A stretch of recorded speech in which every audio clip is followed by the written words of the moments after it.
Assalamualaikum warahmatullahi wabarakatuh.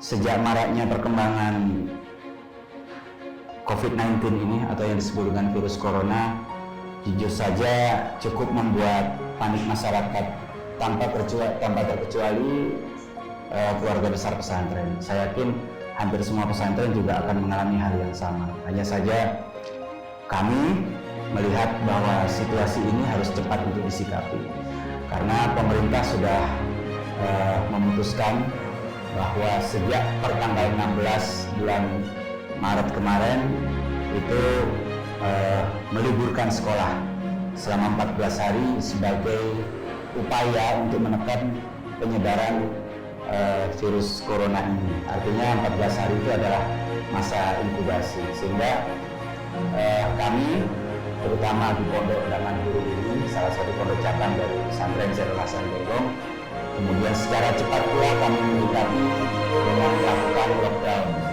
di pesantren ini. Karena komitmen kita memang melakukan karantina secara menyeluruh ya, jadi akhirnya kita coba menjaga kesehatan anak adik-adik gitu loh, kesehatan anak-anak kita ini. Setiap pagi mereka kita minta untuk olahraga senam bersama.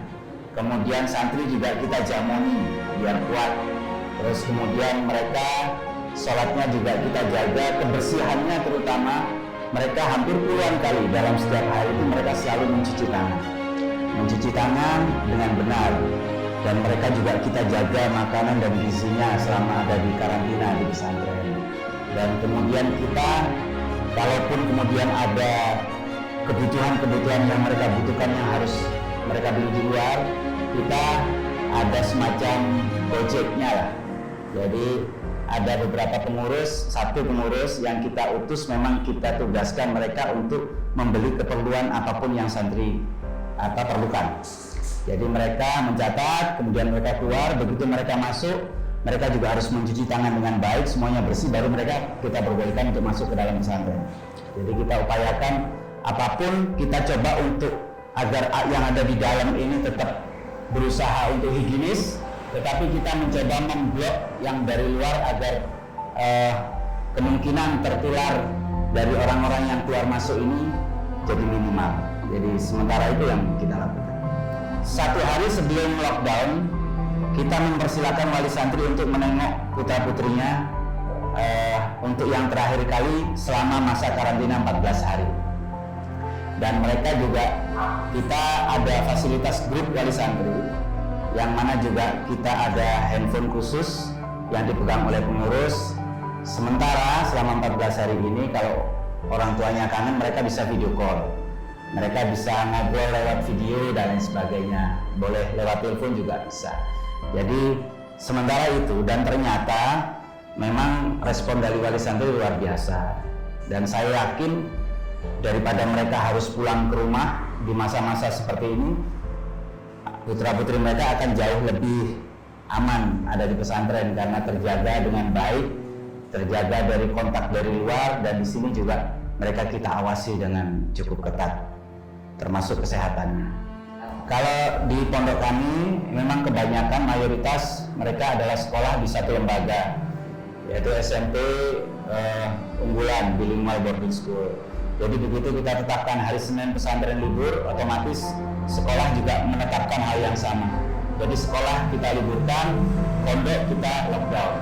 Pertama kali yang kita sampaikan kepada wali santri dan halayak adalah maklumat secara tertulis yang kita sampaikan sebagai bentuk bahwa ini resmi dikeluarkan oleh pesantren dan sekolah, sehingga tidak ada yang perlu dipertanyakan lagi. Karena saya yakin hal-hal begini pasti akan kontroversi, tetapi ternyata memang setelah beberapa hari masyarakat mulai banyak memahami bahwa ini adalah hal terbaik yang memang harus kita lakukan demi kebaikan para santri. Niat kita untuk ikhtiar menjaga kesehatan, apalagi ini kan tidak hanya sekedar menjaga kesehatan kita, tetapi juga kita punya tanggung jawab untuk menjaga keberadaan para santri yang mungkin banyak pesantren yang jumlahnya sampai ribuan. Bukan karena kita panik menghadapi virus ini, tetapi ini hanya ikhtiar demi kebaikan anak-anak kita yang jumlahnya ratusan bahkan ribuan. Jadi ini hal yang paling paling mudah dilakukan bahkan dibanding dengan sekolah-sekolah yang ada di luar. Saat ini pemerintah memberlakukan libur bagi sekolah yang ada di luar. Mereka memulangkan anak-anak untuk belajar dari rumah. Tetapi di rumah apakah anak-anak efektif? Mereka tetap stay di rumah? Saya rasa belum tentu. Tetapi di pesantren, kita punya pengurus, kita punya tempat, kita punya gerbang, yang mana kita bisa menjamin bahwa santri ini memang kita perketat untuk tidak keluar masuk pesantren. Kita bisa menutup akses sebenarnya. Toh ini kebijakan mutlak kita yang punya kebijakan. Kita menutup akses, minta pemahaman para wali santri untuk sementara ini, selama masa karantina, itu tidak menjenguk putra putrinya. Jadi, dan apalagi di pesantren ini kita masih memungkinkan semua kegiatan belajar mengajar yang ada di sekolah ini bisa kita alihkan ke dalam pondok. Apapun caranya, mungkin tiap pesantren akan memiliki cara yang berbeda. Tetapi hal-hal seperti ini ada hal yang paling mungkin untuk kita lakukan demi penjagaan para anak-anak santri kita yang memang menjadi tanggung jawab kita. Jadi saya rasa mungkin ini bisa jadi contoh ya. Artinya seperti inilah yang sudah kita lakukan demi ikhtiar kita dalam menjaga keberadaan santri-santri kita agar jauh dari penularan virus yang sampai saat ini cukup membuat panik di seluruh dunia. Jadi harapannya mungkin ke belakang barangkali ini kemudian bisa diikuti oleh beberapa pondok yang lain. Saya rasa ini bukan hal yang sulit untuk dilakukan. Ini hal yang sangat mungkin demi ikhtiar kita dalam menjaga kebaikan bersama. Harapan kami kepada pemerintah, baik itu pemerintah pusat maupun pemerintah daerah, harapan kami pemerintah segera membuat kebijakan pasti ya. Untuk pemerintah pusat mungkin banyak negara lain yang sudah berhasil melewati ini, melakukan karantina total dengan bahasa lockdown. Mungkin ada juga negara yang kemudian dengan tes massalnya seperti Korea Selatan dan lain sebagainya, dan mereka berhasil untuk melalui.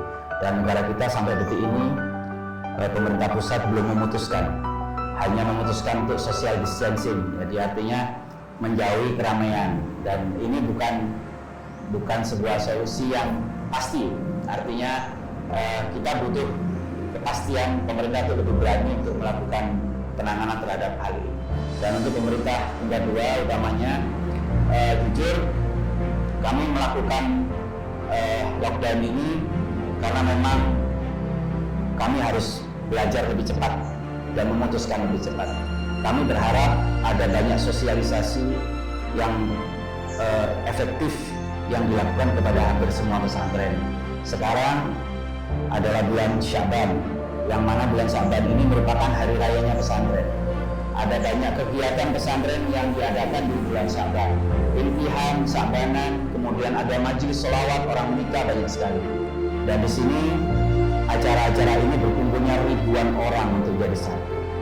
Dan ini butuh pemerintah melakukan sosialisasi kepada pesantren-pesantren bersama dengan TNI Polri, mungkin yang merupakan pemegang hak dalam perizinan setiap kegiatan-kegiatan yang besar. Artinya bahwa ini butuh kebersamaan, butuh komunikasi yang baik, agar kemudian ada banyak edukasi yang dilakukan pemerintah dengan sentuhan secara personal kepada tokoh-tokoh masyarakat, agar kita bersama-sama. Ini tidak mungkin bisa kita perangi virus ini kalau kita cuma nggak bersama. Artinya kita cuma setengah-setengah, beberapa pesantren melakukan, yang lain tidak. Ini adalah hal yang mustahil untuk kita lakukan. Tetapi jika kita lakukan ini dengan bersama-sama, kita kompak, kita kuat, baik itu para ulama, umaroknya, TNI, Polri, semuanya kita bersama-sama melawan virus ini, kita akan melewati ini pasti dengan cepat. Dan insya Allah tidak banyak korban yang akan berlaku jika kita mengutamakan kebersamaan dan sama-sama belajar agar kita ngelmoni bagaimana virus ini, bagaimana penyebarannya, bagaimana kita melewatinya. Wassalamualaikum warahmatullahi wabarakatuh.